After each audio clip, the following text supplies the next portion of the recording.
มาบัดนี้ตกถึงยามฤดูแล้งสะแบงบ้านทั้งบ้านพี่ก่อไฟสีลมพัดตองเสียงกองสนั่นหู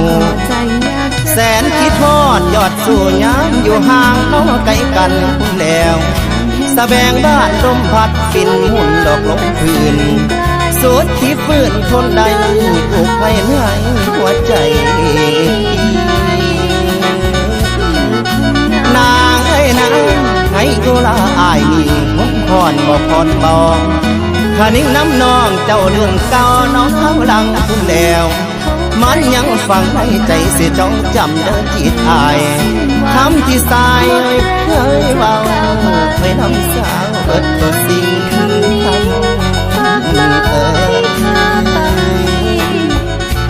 คำให้คำความที่ยิ่งบอกนั้นยังจำอันแม่นบ่มา